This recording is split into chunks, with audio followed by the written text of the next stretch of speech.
Verán, en esta vida se puede tener alergia a todo o a casi todo, pero bien es cierto que hay sustancias que producen más alergias que otras. Sabido es que hay muchas familias que, por ejemplo, no pueden tener perros o no pueden tener gatos en casa porque el epitelio de esos animalitos produce alergia en alguno de los miembros, niños sobre todo.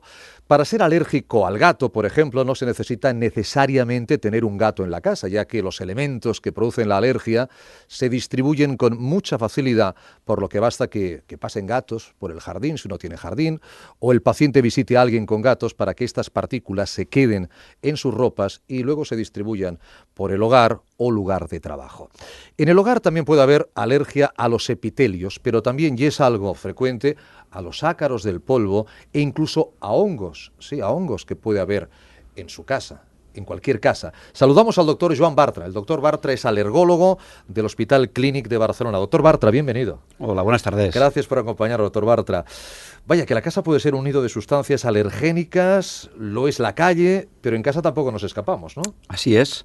Los alergenos que se denominan de interior, de dentro del domicilio, muchas veces están en lo que es la muestra del polvo, ¿no?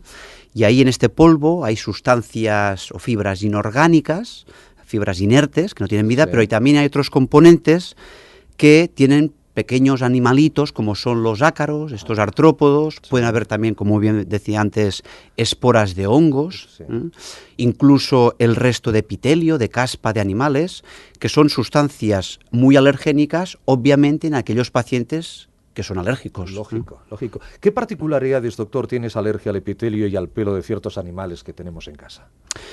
Particularidades que lo difieran, que lo distingan de otros alergenos, como es los ácaros o los mohos, sí. Clínicamente no hay ninguna diferencia. Simplemente que pueden justificar el que un paciente tenga estos catarros continuos, porque muchas veces la alergia se puede confundir con un estado catarral continuo, ¿eh? Uno puede tener 1 o 2 catarros al año, pero no 25, por lo tanto hay que pensar que quizás es alergia. O que te dure 6 meses. Exactamente, o que dure 6 meses. Por lo tanto hay que decir que una alergia, por ejemplo, al pelo, al epitelio, la caspa del perro o del gato, puede inducir desde un cuadro catarral continuo, que es una rinitis, si hablamos con propiedad, o bien de una asfixia, que es el asma, ¿eh?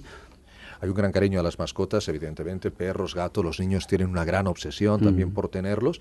¿Puede darse un asma por tener un perro o por tener un gato en casa, doctor Bartra? Y tanto, así nosotros lo vemos con relativa frecuencia, porque cuando ponemos los datos encima de la mesa de todo lo que vemos a lo largo de un año en la consulta de un especialista en alergia, sí. Cuando vemos qué catarros o qué rinitis o qué asma es o bien por ácaros o bien por pólenes, ¿no? Que ahora estamos en la primavera y es lo clásico, sí. O bien por esporas de hongos, vemos que la alergia al pelo del perro o el gato es la tercera causa de alergia en nuestro país, ¿eh? Porque las mascotas, como bien dice, forman parte de nuestra vida muchas veces, ¿eh? Claro, yo imagino la imagen de decir, pues no puede seguir el gato en casa, no puede seguir el perro en casa, ¿no? Para los mayores ya es un momento duro, pero para el niño tiene que ser tremendo. ¿Cómo lo negocia usted esto, doctor Bartra? Pues mire, yo siempre explico en plan broma que digo, ahora deja de ser la visita al alergólogo para ser ya la visita al psicólogo. ¿Seguro? Porque realmente cuando vemos, ¿no? Pues que una enfermedad, sí.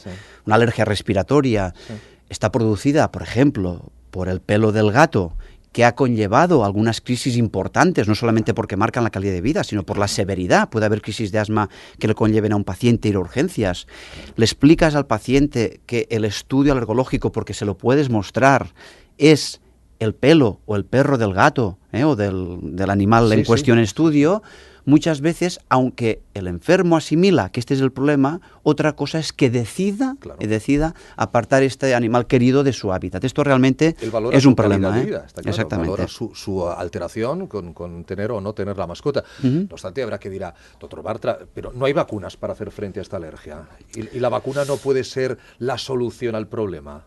Pues mire, nosotros siempre, una vez es el principio, ¿no?, que se rige el médico, es que cuando hay alguna sustancia que produce un daño al paciente, pues obviamente es intentarla sacar al medio. Por lo tanto, siempre intentamos convencer al paciente que lo primero que hay que hacer es, si identificamos a la mascota como causa de su alergia respiratoria, es intentar, y subrayo de intentar, convencerla de apartarlo de ambientes interior, porque cuando he iniciado la entrevista decía, muchas veces una alergia al gato o al perro puede ser tanto por un gato que esté correteando por el jardín como dentro del domicilio.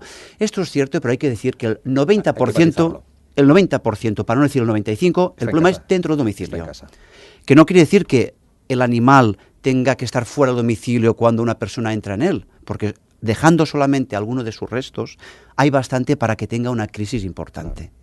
Por lo tanto, intentamos, a nivel de nuestras posibilidades, explicar al paciente para convencerle de que, aparte, para decirlo de alguna forma, ¿no?, el animal doméstico de su hábitat interior. Cuando no se consigue, intentamos, siempre que el perfil del paciente así lo conlleve, indicar unas vacunas, es lo que llamamos nosotros la inmunoterapia específica, que existe a epitelio de perro, a gato o incluso, por ejemplo, por caballo. Pero es una segunda opción terapéutica que brindamos al paciente cuando no hay otra solución. Claro, hay aquella frase de, ¿no?, lamentable, de muerto el perro, pero se acabó la rabia, ¿no? Es decir, si el problema está en un melocotón, no comemos melocotón y punto. Si el problema nos va a costar más, es una mascota, por el cariño a la mascota, pero dirán... Óigame, doctor Bart, trae los ácaros al polvo. Hay mucha gente alérgica a los ácaros al polvo. Y el ácaro al polvo está en cualquier parte. No lo podemos eliminar. No es como el melocotón, que no se come más, o es como la mascota que con mucho dolor pues la sacamos de casa. ¿Cómo se manifiesta lo de los ácaros al polvo? ¿Y cómo puedo saber yo que ese es el alérgeno que me provoca toda esa sintomatología que me hace sentirme tan mal? Bien, la historia clínica, lo que nos refiere el paciente, una vez es compatible con que el causante puede ser un alergeno y un alergeno interior, una de las cosas que valoramos los especialistas como desencadenante es los ácaros, porque en nuestro medio es la primera o la segunda causa de alergia. De todas formas, esto cambia mucho respecto al área geográfica en estudio. Me explico. Sí. En la zona del litoral o prelitoral, donde hay unos índices normalmente de humedad relativa altos y con unas temperaturas más o menos suaves, es un clima que favorece la existencia de ácaros en el polvo doméstico, porque polvo hay en todos los lugares, pero la concentración de ácaros varía mucho dependiendo del área geográfica. Claro. Clima seco y altitud, en un principio no le gusta el ácaro y hará que ambientes secos no favorezcan la existencia de ácaros. Por tanto, en el interior, si hablamos de Madrid, por supuesto hay el mismo polvo que hay en Barcelona, pero en el clima de Barcelona favorece que haya muchos más ácaros que en Madrid. Por lo tanto, si comparamos, para poner un ejemplo, Barcelona y Madrid, en Barcelona hay muchos más pacientes alérgicos a los ácaros. Una vez hemos diagnosticado, con los test diagnósticos que tenemos hoy en día, tanto a nivel cutáneo, con las pruebas cutáneas como análisis de sangre, determinamos que los ácaros son los responsables de los síntomas de este paciente, bien sea un asma, bien sea una rinitis o estos cuadros catarrales.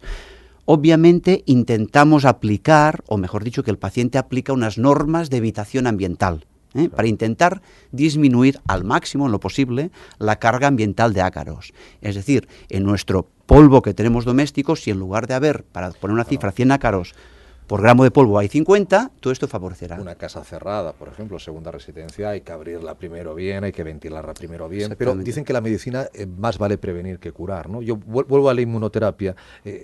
Alergias a los hongos, a los ácaros, ¿se puede prevenir con las vacunas? ¿Se puede prevenir con la inmunoterapia, doctor? Y tanto, normalmente en nuestro medio, las inmunoterapias, las vacunas específicas, se suelen poner bien a ácaros, porque como muy bien decía usted al inicio de la entrevista, es difícil hacer una evicción completa. Claro. Por lo tanto, una vez hemos aplicado estas normas ambientales, muchas veces no son suficientes estas normas ambientales, no son suficientes para controlar los síntomas. Por lo tanto, muchas veces hay que pasar a otro estrato de tratamiento, a nivel de tratamiento, que esto empieza ya a involucrar o a tener en cuenta la inmunoterapia específica o las famosas vacunas de alergia, en este caso de los ácaros. Uno puede pensar, ¿se puede llegar a curar, aunque sea entre comillas el término curar, una alergia de este tipo, para que el niño o el adulto ya no tenga más alergia al ácaro, por ejemplo, al hongo? ¿Se puede sentir curado el alérgico? Curado. No hay ningún tratamiento a día de hoy, en el año 2010, que cure, que haga desaparecer el estado alérgico de una persona. Lo que sí que hay son medidas de tratamiento, terapéuticas, que esto incluye las vacunas, para que este estado de síntomas sea lo menor o incluso que no aparezcan. Pero la predisposición alérgica es una predisposición que tiene un individuo de por vida. y que cada vez dicen que habrá más alérgicos, ¿no? Por otro, Joan Bartra, alergólogo del Hospital Clínic de Barcelona, muchísimas gracias. Ustedes. Doctor Bartra, ha sido un placer. Ha sido una información facilitada, auspiciada y avalada per la Societat Catalana d'Al·lergologia i Inmunologia Clínica. Colabora a Laboratorios Leti, comprometidos en la mejora de la calidad de vida del paciente alérgico.